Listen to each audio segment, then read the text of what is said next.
This vast solar power plant being built in the remote Arizona desert is part of the biggest economic rescue effort in history. While the cost of action will be great, I can assure you that the cost of inaction will be far greater.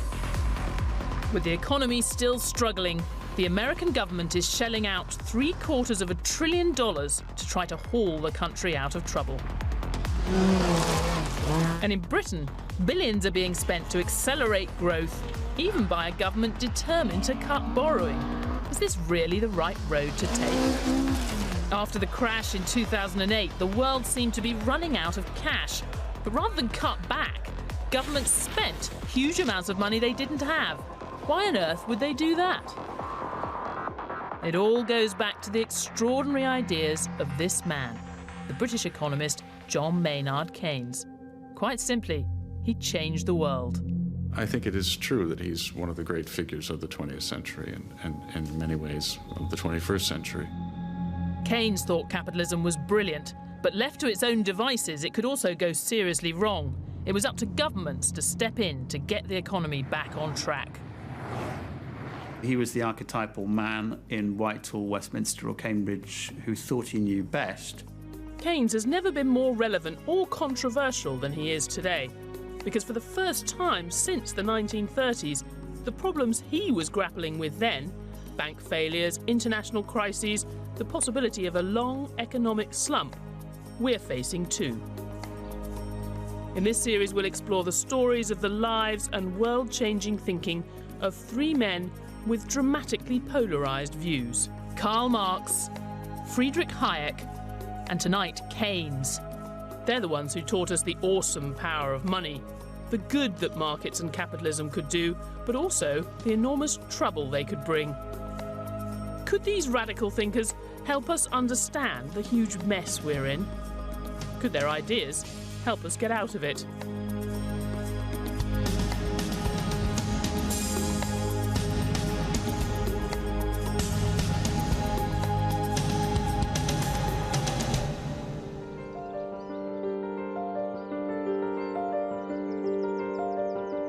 The quiet hills of northwest England.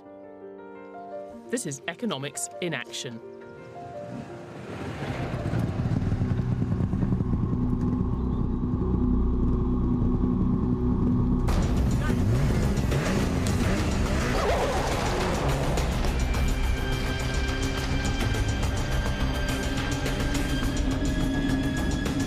These rally cars are competing in the Tour of Cumbria.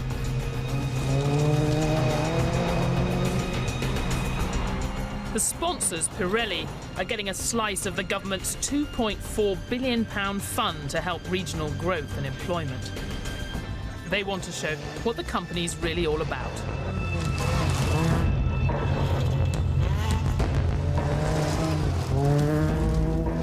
Pirelli's one of the world's biggest tyre makers. It's been manufacturing in Britain for almost a century. It wants to develop some of its top ranges and beef up research and development. But the sums hadn't been adding up.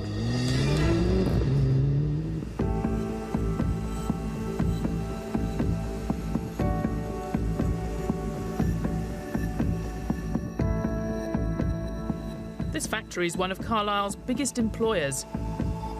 There are about 750 workers here, producing 10,000 tyres a day.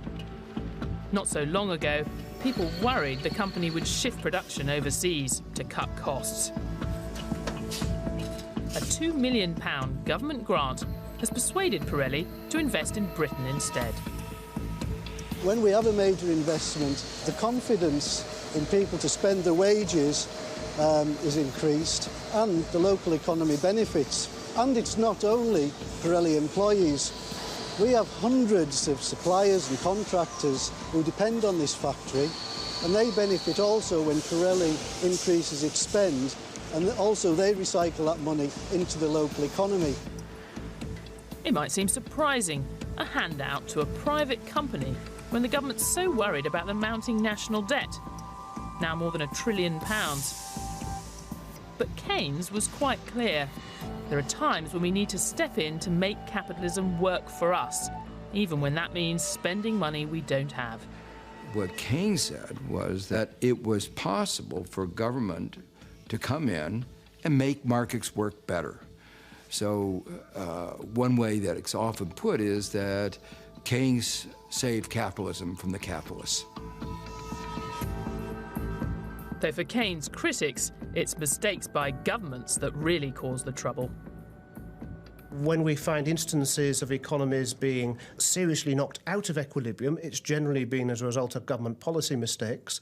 But Keynes didn't really make a convincing case that even when an economy was knocked out of equilibrium, that government action could do better than allowing the economy to essentially mend itself.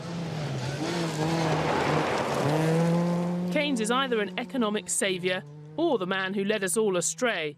But he was at the centre of the debate 80 years ago, and he's back there again today.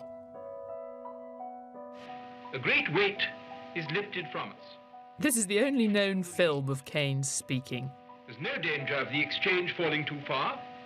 There's no danger of a serious rise in the cost of living. It's a broadcast about economics, how to share out the world's resources. Meanwhile, British trade...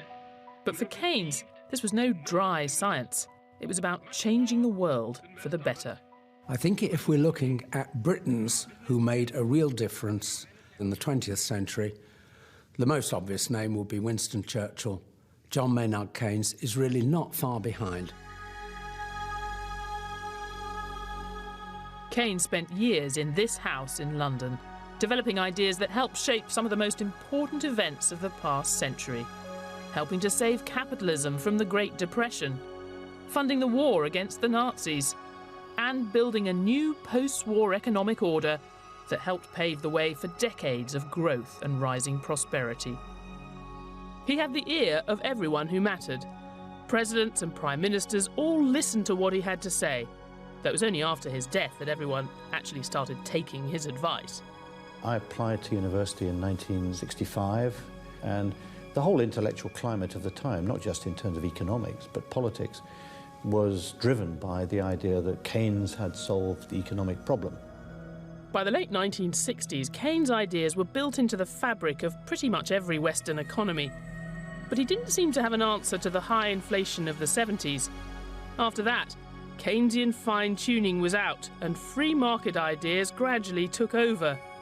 But when the world got into serious bother in 2008, Keynes was back. It's ideas that mobilise the world on right and left, good and bad. And Keynes was the author of, in my judgment, the best suite of ideas about how to think about capitalism that there's been. And if you think that counts, then he counts.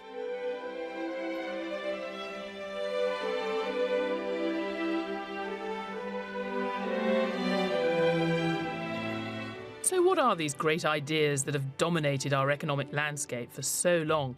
And where exactly did they come from?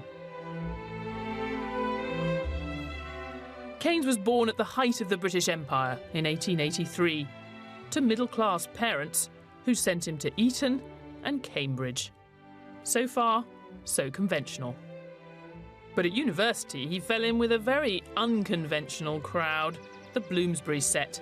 As a young man, he spent a lot of time here at their country retreat, Charleston in Sussex. It was a kind of commune for artists and writers and the one economist. They did see themselves as very different. To an extent, they were tinged by that rather indefinable concept, bohemian.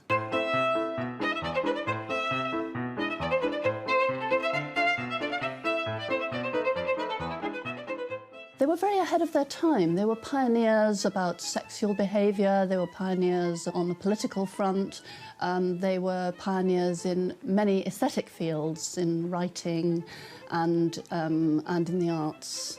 The Bloomsbury Group allowed him to step outside of the box and to think the unthinkable.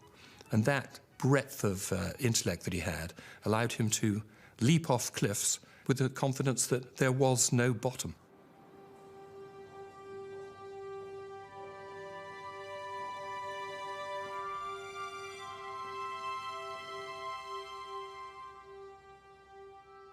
Keynes immersed himself in the cultural world all his life, collecting paintings, fine books, even founding the Arts Theatre here in Cambridge.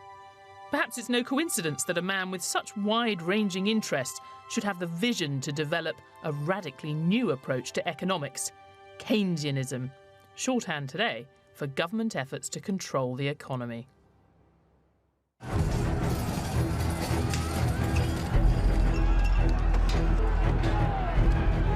Greek fury at the austerity they feel has been imposed on them by their European neighbours. For Keynes, this might feel a bit familiar. He saw at first hand the disaster that can come from stronger countries dictating economic terms to the weak. That helped him form his first big idea. In an interconnected world, when you beggar your neighbour, you might well beggar yourself.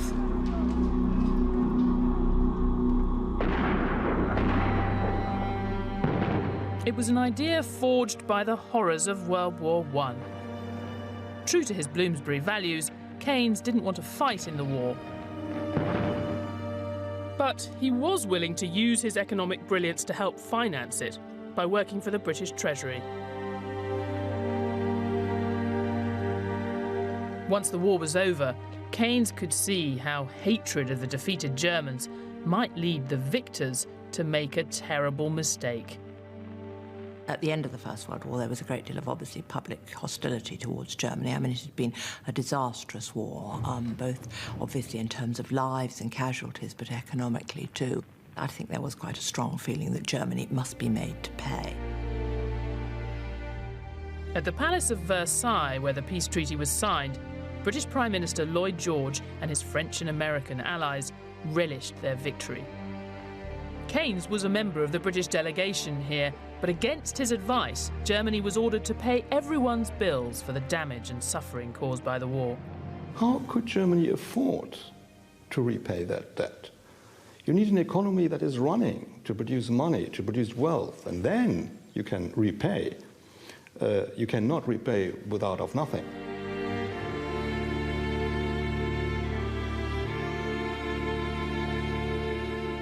Keynes was so outraged that he resigned from the Treasury and retreated to his room in Charleston to write his first major book, The Economic Consequences of the Peace.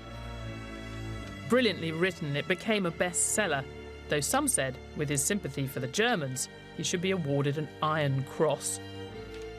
The key point was that he didn't think the Treaty of Versailles was just unfair, he thought it was stupid. He thought a desperate Germany wasn't going to keep the peace in Europe, and it certainly wasn't going to contribute to prosperity. It wasn't going to buy goods from Britain and help Britain recover from the war. That's something he kept coming back to throughout his life. We're all in it together. The Versailles Treaty brought one of the great powers of Europe to its knees. As Keynes predicted, the German economy descended into chaos. Their debts were so impossibly large, they ended up printing the money to pay the bills, which quickly led to hyperinflation and a thoroughly worthless currency. Hyperinflation didn't just destroy the economy, it destroyed the fabric of German society, people's hopes too. When Keynes warned that the Versailles Treaty would bring a catastrophe here, even his admirers might have thought he was exaggerating. They didn't think that for long.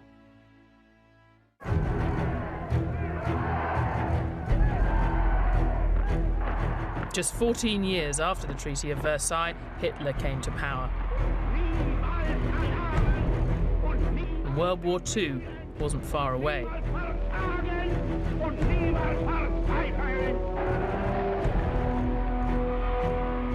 As Keynes had predicted, the price of getting economic relations wrong was calamity.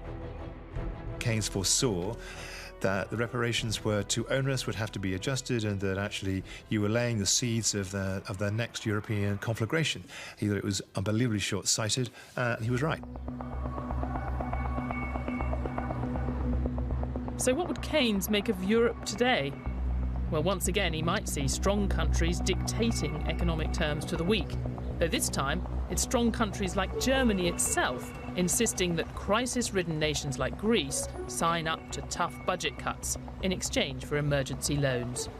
The dominant thinking in Europe at the moment is exactly repeating the mistakes, I believe, certainly as far as Greece is concerned, as was made at the end of the First World War. There comes a point, if you visit upon countries things they can never deliver, it will end in tears. If you look at what's happening in the Eurozone today, riots on the streets of Greece, general strikes in Spain, general strikes in Portugal, you can see, well, aren't we just failing to learn the lessons of history here?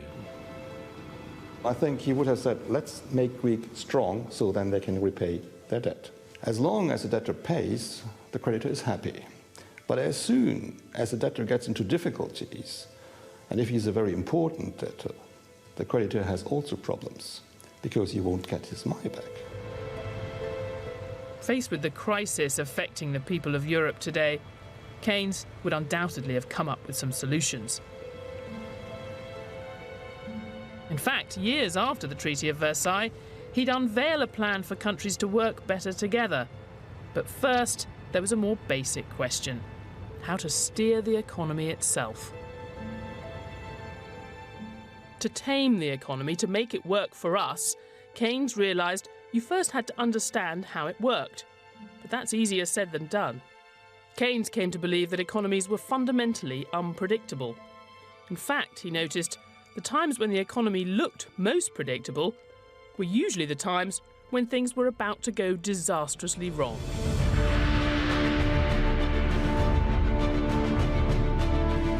It certainly felt like that in 2008, when the global financial system imploded after one of the longest booms in history.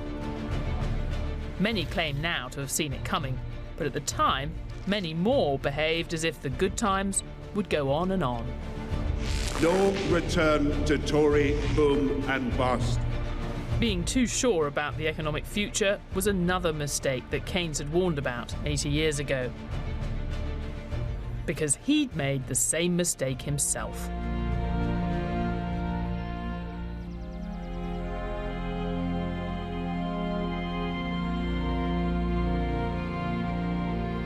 After resigning from the Treasury after World War I, Keynes retreated to the sanctuary of his old college, King's, in Cambridge.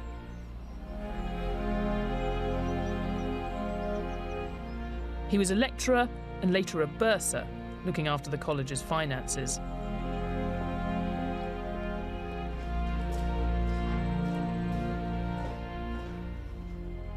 He had a special interest in probability theory, a branch of mathematics that tries to predict the future from the evidence of the past. When he wasn't writing or studying, Keynes was often betting on the financial markets. He needed money and he thought speculation was a good way to get it.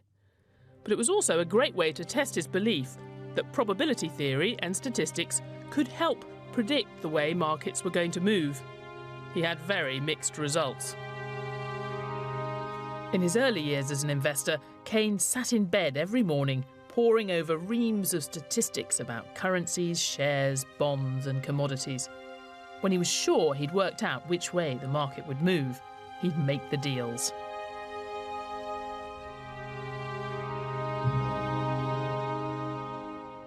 The Cambridge academic David Chambers has spent a lot of time studying Keynes' investment strategies. Given this economic knowledge that he had, this great thirst that he had for numbers and statistics, he believed, I think, that he could delineate the business cycle. And as a consequence of that, you will be able to pick when was the right time to be in the stock market, to own shares, and when was the right time to come out of the stock market into, say, bonds, government bonds in particular, or alternatively cash. But none of Keynes' elaborate calculations pointed out the disaster just around the corner.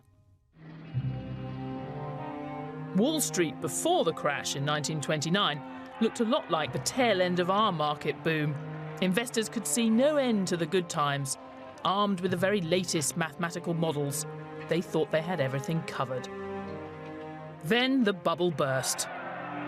World markets collapsed and Keynes lost money along with millions of others, paving the way for the Great Depression.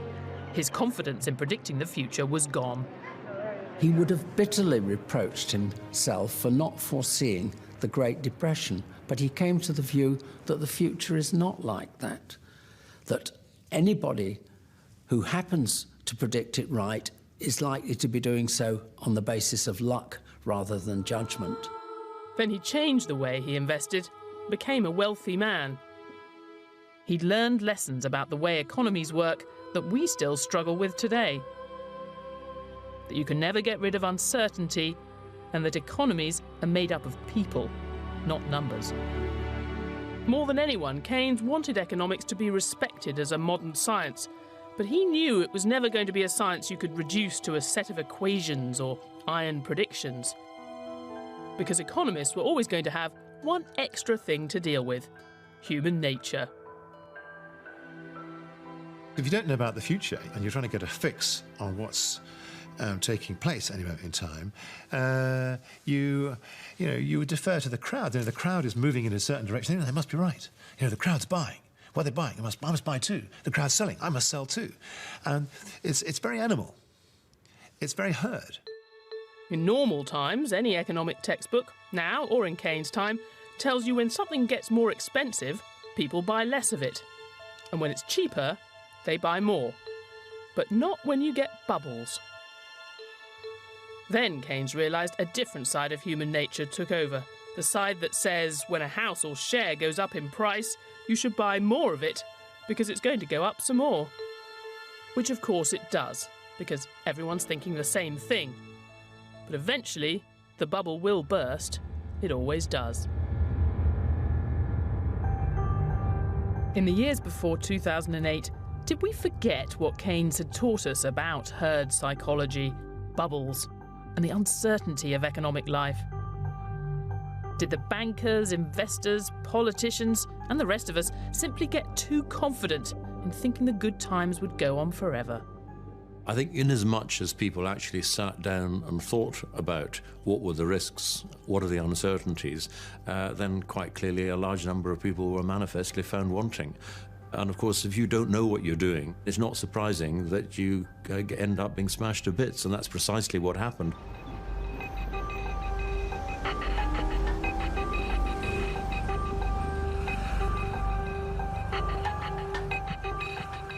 Keynes' big ideas that countries shouldn't beggar their neighbours, that markets are unpredictable, all came out of his own experience.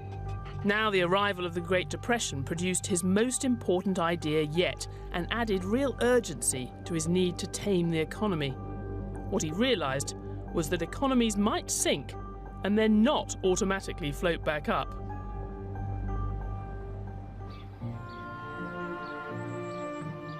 In the early 30s, the outside world was deep in gloom, with dole queues lengthening and factories closing everywhere. But Keynes' life was blissful.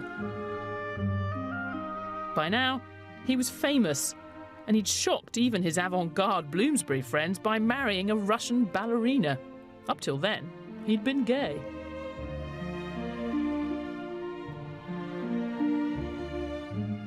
Art, books, love affairs.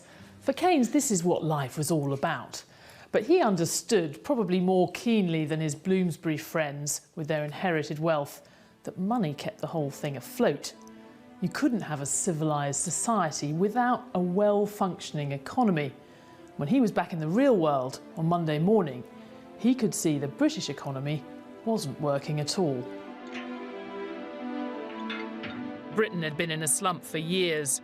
Classical economists said that if workers would just agree to wage cuts, businessmen would invest again, create jobs, and the economy would revive. But Keynes disagreed.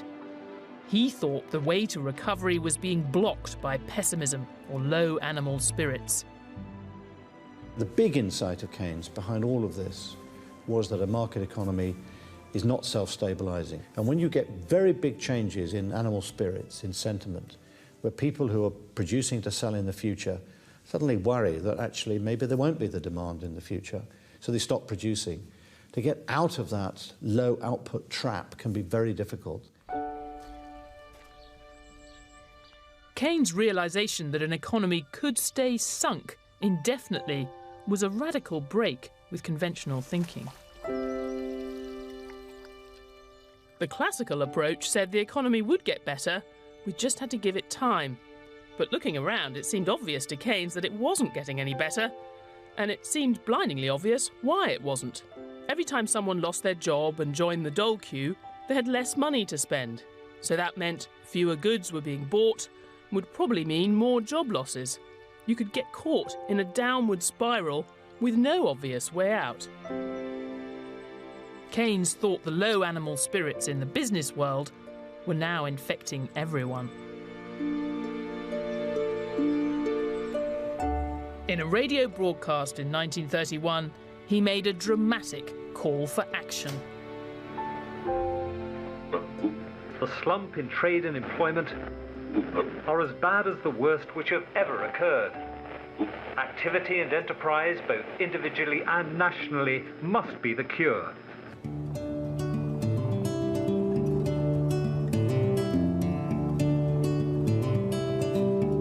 Keynes might have died almost 7 decades ago, but out here in the Arizona desert, his big idea for getting the economy moving again lives on.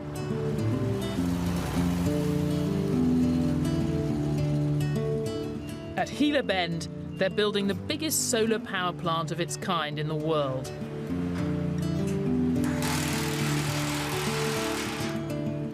The site covers over 3.5 square miles.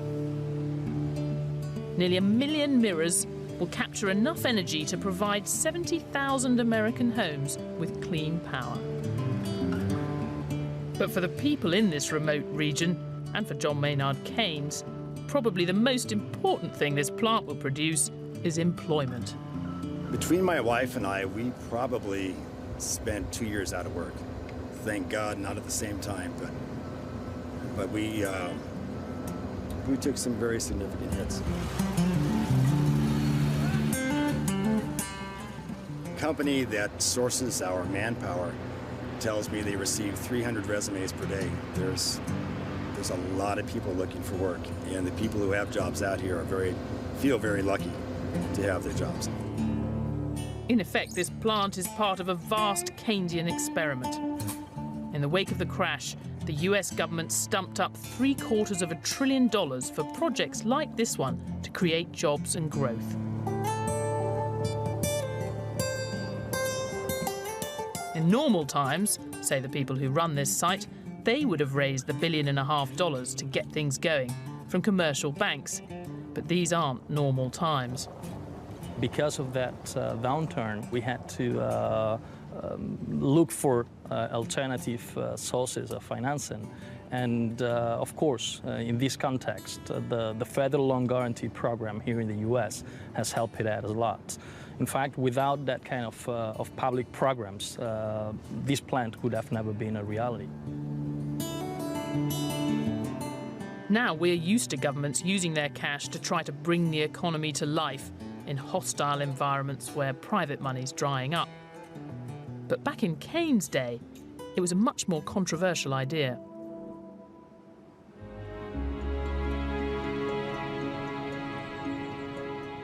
In the 1930s, Keynes spent weekdays at his home here in London's Bloomsbury district. He wrote countless articles and pamphlets explaining how something could and should be done to tackle this Great Depression. In normal times, Keynes thought monetary policy was the best way to help the economy. You cut interest rates to encourage people to borrow and spend more, and companies to invest. But when animal spirits were really low, that might not be enough. Companies might not see the point of making new investments, and people might not want to borrow, no matter how low the interest rates are. That's when Keynes thought government needed to make up the gap with more public spending. Keynes suggested the government should hire people to demolish South London and then rebuild it. He wasn't serious, but he was making a serious point. If the government borrowed to create jobs, people would spend more, confidence would rise, and the economy would recover. If you picked the right moment, he insisted the extra spending would pay for itself by producing higher tax revenues. Well, of course, he did have enormous trouble trying to persuade the Treasury, the so-called Treasury view, that you should borrow at the bottom of a business cycle. But in economic terms, what you need is more demand in the economy, and you can do that in the ways that Keynes suggested. Naive Keynesian prescriptions of simply responding to depressions and recessions by raising the budget deficit as if this had no effect on no adverse effect on other economic variables, I really think are very dangerous policy prescriptions.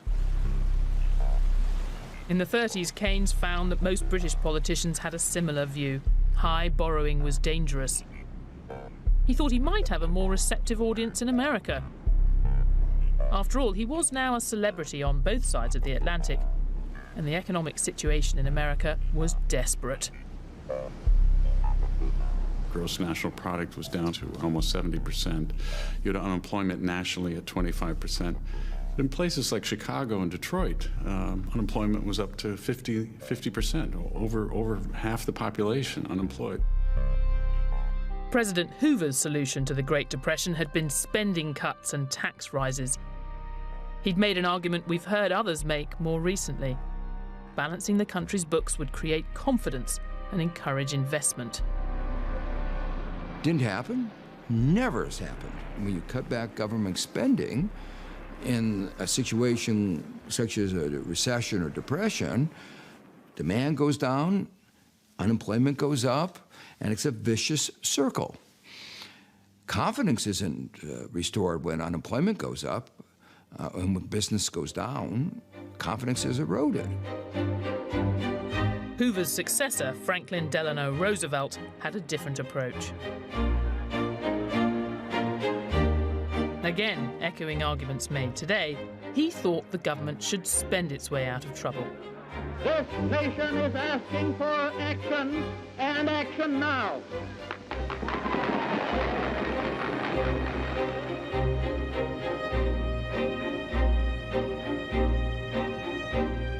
When Keynes arrived in America in 1934, there's no evidence that he persuaded the US government to adopt Keynesianism.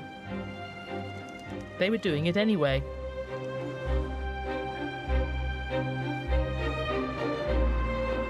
The New Deal, a vast programme of government-funded projects to put armies of jobless to work. Ever since, it's been the celebrated example of a Keynesian effort to boost flagging economies. And there's no more iconic project of that era than this one. Hoover Dam. Built across the Colorado River, bordering Nevada and Arizona, it was the biggest construction project in the world. I would call it a Keynesian project, absolutely. The government stepped in with money, built a deficit, and out of that came Hoover Dam, which gave thousands, tens of thousands of people a new life, money to spend.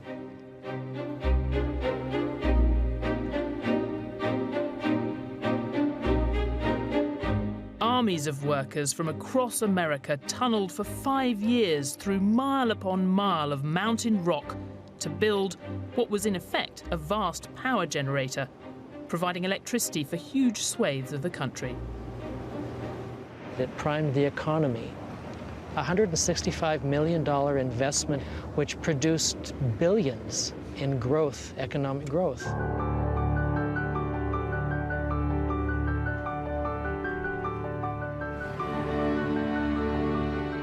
Just 8 miles away is Boulder City, built to house the workers building the dam.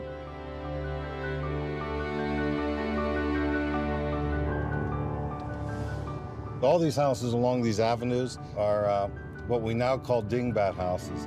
They were the homes built for the workers.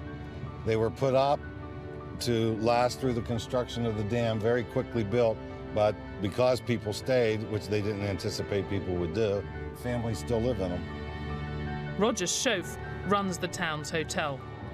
He thinks Boulder City shows how in a depression, extra government spending can trigger private spending and investment too, adding to the economic benefits. It's what Keynes called the multiplier. By the end of the second year, they lived in a full town, fully operating town with retail stores and restaurants and medical facilities and recreational facilities. it happened in less than 2 years. Critics of Keynesian spending plans often say the benefits are fleeting and the costs permanent. But Boulder City took root and thrived. Those who still live here say if it hadn't been for the New Deal, this would still be desert.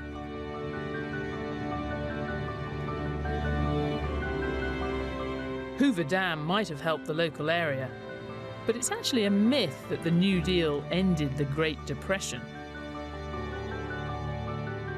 It took a world war and all the extra government spending that went with that, finally to bring the economy out of the doldrums. You might wonder whether a world war was really the best test of Keynes' arguments. But ever since then, so-called Keynesian policies have been what governments do when faced with emergencies. And the crisis of 2008 was the biggest emergency anyone had seen for a long time. When the global financial system crashed, the world faced the real possibility of another Great Depression. Governments had been preaching the free market for years. But faced with this economic disaster, they reached again for the old Keynesian levers. It was a classic Keynesian response. When individuals stopped spending money and when businesses stopped spending money, if the government also stopped spending money at the same time, then what happens? The economy basically crashes. The aim was to boost confidence, or animal spirits, by making it easier to borrow, invest and spend. In 2009, with the global economy still tottering, leaders gathered in London to endorse a Keynesian rescue plan for the entire world. This is the day that the world came together to fight back against the global recession. I find it very hard to explain the collapse in world trade of over 15% in 6 months between the end of 2008 and beginning in spring 2009 in terms of anything other than an extraordinary collapse of animal spirits or confidence. Now, some of that was turned around in 2009, but by no means all. Even that great rescue plan of 2009 wasn't all that it seemed. For all Gordon Brown's talk, Britain's own stimulus package was actually one of the smallest, because the government was already borrowing more than any other advanced economy. So even a Keynesian Prime Minister like Gordon Brown didn't think Britain could borrow a lot more. His successor believes in borrowing much less. After Brown, Britain elected a Prime Minister who, on one fundamental point, appears to disagree with Keynes. Some of the normal things that governments can do to deal with a normal recession, like borrowing to cut taxes or increasing spending, these things won't work because they lead to more debt, which would make the crisis worse. The only way out of a debt crisis is to deal with your debts. I suspect that Keynes probably wouldn't have used exactly the Prime Minister's formulation. I think that Keynes would have accepted at some point that you have to head back towards a more balanced budget, particularly if you don't want to stack debts onto future generations. To me, the remarkable thing is that countries like the UK that have a choice are voluntarily putting themselves through austerity, and almost certainly we know what will happen. The economy will get weaker, unemployment will go up, and there will be an enormous amount of unnecessary suffering. This argument will run and run on both sides of the Atlantic. In Arizona, the massive spending program that built this solar power plant and let thousands clock on for new jobs hasn't been a miracle cure for the US economy. Maybe the medicine didn't work because the dose was too small. Or maybe the mountain of debt weighing on most Western economies means the Keynesian route to recovery is simply shut off. We are in a stratosphere today that we just have not seen before, and maybe it's fine, but no other countries very rarely have seen these kind of debt levels, public, private, and other measures. They're risks. By the 1940s, Keynes was riding high. His theatre here in Cambridge was thriving, he was back in the Treasury helping finance the Second World War, and his books were being hailed as masterpieces. But he had one last big idea to pursue, with profound implications for the world then and now. Keynes' ideas for fixing broken economies had now been tested, but towards the end of World War II, he got a chance to leave his mark on the entire global economy. In a more integrated world, he was more convinced than ever that countries needed institutions to force them together, make them cooperate. The catastrophe after World War I could never happen again.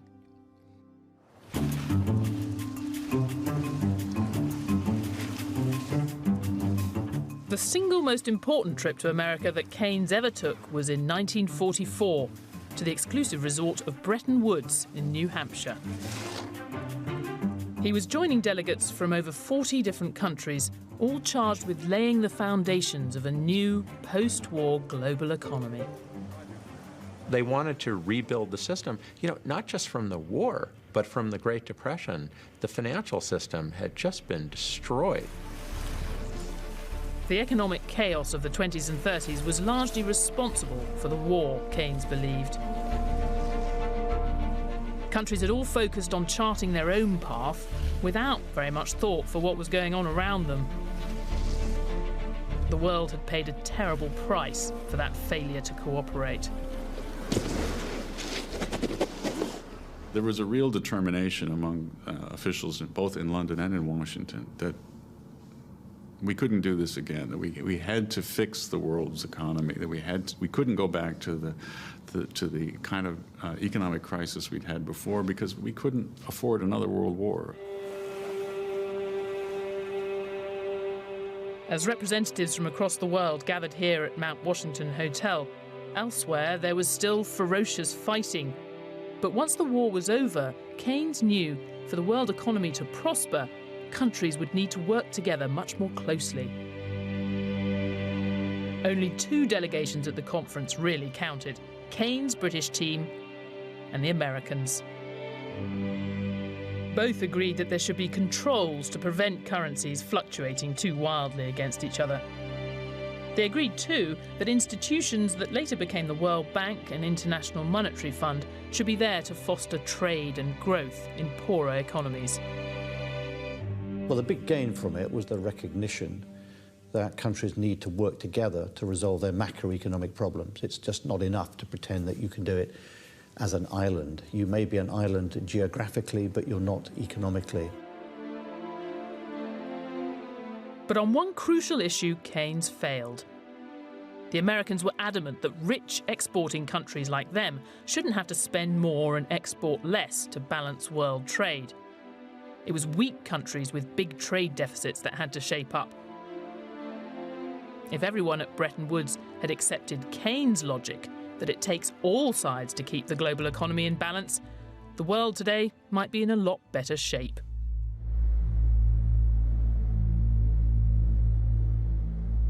This old East German television tower is a symbol of reunified Germany. But these days, feelings of European unity are in short supply. Ministers here in Berlin want struggling Eurozone countries to impose tough measures to get their economies into shape. The stronger countries have been willing to help by offering massive loans, but I don't think Keynes would have thought that was enough. Keynes thought that for the global economy to work, there had to be a two-way street. So weak countries that had run up a lot of debt with the rest of the world, they did have to become more competitive, learn to pay their way. But the rich exporters had to do their bit as well. They had to spend more on other countries' goods and export less, become a bit less competitive. That's a bit of Keynesian advice that doesn't go down well in Germany at all. If you say Germany should export less to become less competitive, the popular view would that's mad. Why getting us weak when others are already weak? And certainly that's the wrong conclusion. There are signs of movement on Germany's side of the street.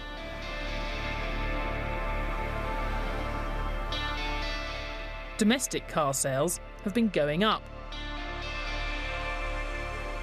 But exports are still a central plank of the country's economic policies. and car exports are up by almost a third in the past 2 years.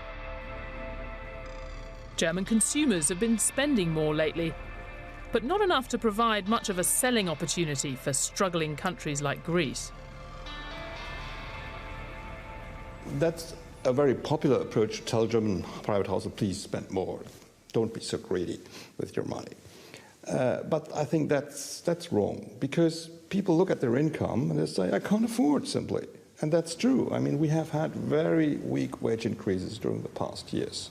And that's the point where you have to have higher wages. And these higher wages will certainly spend, and then German consumption will certainly be much stronger than it was in the past, and that will help us. Memories of hyperinflation are still raw in Germany. Few want to put their hard-won economic stability at risk for their weaker European neighbours. The divisions between countries at a global level are even clearer. Leaders pay lip service to Keynes' dream of a truly coordinated global economy where the strong work with the weak for the benefit of all. But there's little sign of them actually doing it. Sure, it would be great to have better multinational institutions, and Keynes was a pioneer in that. He was a big believer, and I think in order to fix the international financial system, that would be very helpful. And maybe somebody with the sort of magnetism and gravitas and stature of Keynes could somehow catalyze that, but he is a rare person indeed. Keynes left an extraordinary legacy. He didn't just transform economics, he changed the lives of billions of people around the globe. Back in Cumbria, it's clear what Keynes has done for them. Government intervention will help keep Pirelli's tyre factory open and provide a lot of employment. In the political mainstream, there aren't many who challenge Keynes' basic message that you can't leave economies to drive themselves. Keynes was a very dominant force in the 20th century, and my guess is he will remain a dominant force in the 21st century, which is why I think he will go down as one of the greatest economists the world has produced. 80 years ago, building this dam eased the Great Depression. With the government borrowing more cheaply than ever before, you might think the case for New Deal-type investments was equally strong today. But given the sheer volume of public debt, no one can promise that piling on more borrowing will be a miracle cure. What is thought of as a typical Keynesian solution to get more debt, borrow money, spend, and cut taxes, that needs to be used more judiciously here, because at the end of the day, you've got to get rid of this debt. This is a very long haul. I don't think anything just boosts your way and zooms your way out of this. There just is no magic bullet. And what of Keynes' final big idea, that countries are all in it together? Since Bretton Woods, the world has grudgingly accepted that we have to cooperate to prosper, but we're struggling to make it work in practice. He'd be worried. He'd be very worried. He'd have been very concerned about the growth of inequality worldwide. He'd be very concerned that there was a return to beggar my neighbour policies. I have no doubt that he would be warning of regional war and all its dangers. He'd be very frightened that the circumstances that led to war in 1418 and 3945 were, on a slow burn basis, unfolding in front of us again. Today, his admirers believe perhaps the biggest thing Keynes could do for us right now would be to remind us of the traits that guided him all his life: imagination and optimism. He came along and was willing to examine these profound problems in ways that no one had done before. His great legacy is that fundamental belief in humanity, that fundamental belief in the ability of government and of society to dedicate itself to helping those that are less fortunate and need our help.